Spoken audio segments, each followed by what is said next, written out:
Okay, I'm recording. I wanted to make a short follow-up video. The floor is in the Mustang. It was actually in the next day after the last video was shot. It's just taking me this long to get back out here and shoot a follow-up and show everybody that my partner Bill and I, we got it done. Billy came up and helped me for this project, and without his help this would have never gotten done.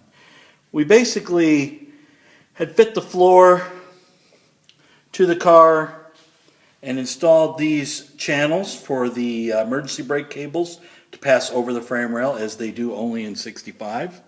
The floor was a 66 floor, so we had to add those to it, and that's all they make, Dynacorn. But before I put the seat platforms in, I just wanted to show you how we got it all in and the welding.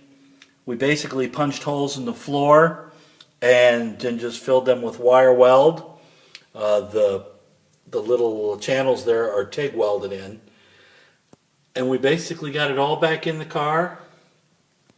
And it's very nice and solid. And I wanted to shoot this before we put the seat pans back in. Bill had to go back home, but I certainly do appreciate his help in getting this done. Without him, it would have never gotten done. So that's in, and we've got bigger fish to fry now. But certainly with the number of spot welds, and I think with all the welding and everything, I don't think that we can do the rest of the car, including the trunk sides and the rear tail panel and the rear frame rails, which have to be sectioned in and replaced because they're rotted out in the quarters. I don't know that there's going to be that much welding, as much welding on the rest of the car as there was for doing the floor. One thing I do have to do that I noticed when we did this is that to get the car high enough to rotate where we can work on the floor, standing flat-footed, we really had to put it high up in the air on the rotisserie. And when we do that, it's kind of unstable. And I like to use the jack stands on it because I don't want it falling. And there's a lot of rust in the back of the car back here. And if I had it rolled over, I could show you. It's very scary. That's why the straps are on the back of it, just in case it broke off. It wasn't going to fall far from the rotisserie.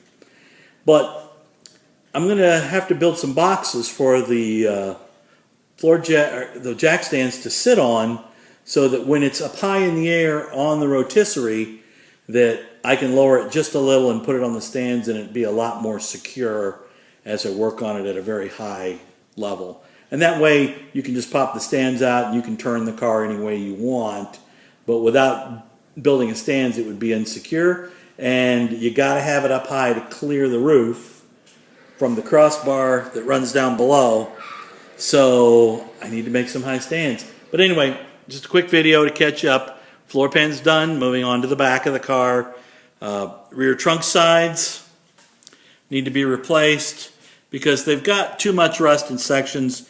You can't just patch in those sections. You might as well just replace them. The trunk drop-offs, I guess they call them.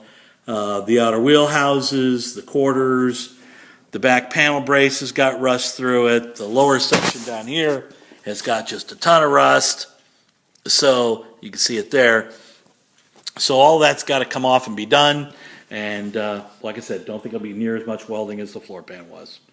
Adios.